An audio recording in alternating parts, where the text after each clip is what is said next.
Well, well, well, look who we have here. Tone, the self-proclaimed queen of gospel. And what gives you the right to waltz into my office at my church? Donnie McClurkin, what a blessing to see you. And actually speaking your mind as opposed to that pulpit vomit you spew on Sundays. Tone, you have disgraced and defiled the church with your backwards music and message. Homosexuality is a sin before God and an abomination of mankind. You think you can parade around on Twitter talking about your new life and path to salvation, but still kiki with the kids? Please, what a mess. First of all, if you're so saved, what are you doing reading my Twitter messages? Shouldn't you be off in some revival somewhere trying to fake your congregation into thinking you're a changed man? Or singing for Jesus hoping he'll look over the fact you're a fraud? Don't you try me, Miss Honey. My sermons reach thousands of people every day and change their lives. You live in the studio and sit at home with your good Judy girlfriends trying to decide which industry boy is gonna be next on the list. Aha. Now we see the real Donnie come out and play. Look here, DD, truth be told, everyone knows about you, they just choose to ignore it 'cause you make decent music. But don't ever think for a second that you can top my albums, mixtapes, singles, or Grammy nods.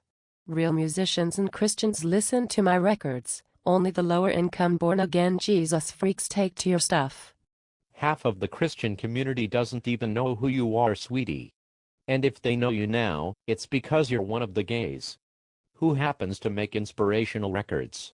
You are nobody's preacher or mentor. I'm a leader of a movement.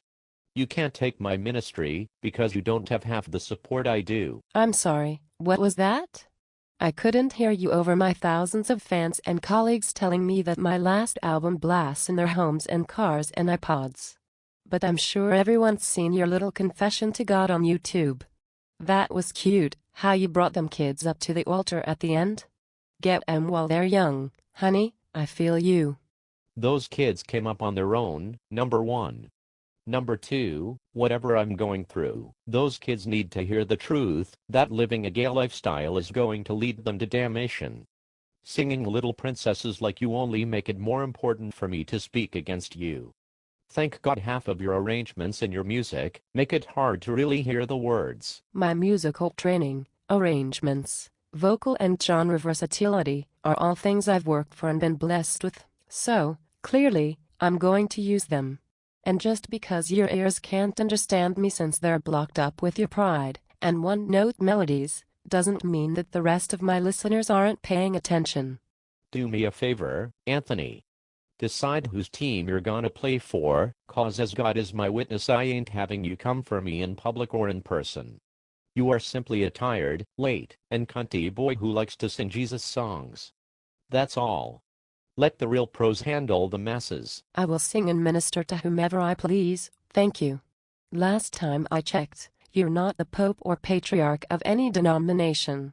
And as God is my witness, I'm sure we will all soon be witnessing the spilling of your foul-smelling tea very soon. No one gets to preach lies and silliness on YouTube without it coming back to bite them in the ass. Or maybe you like that. Anyway, ta-ta darling, have a great service.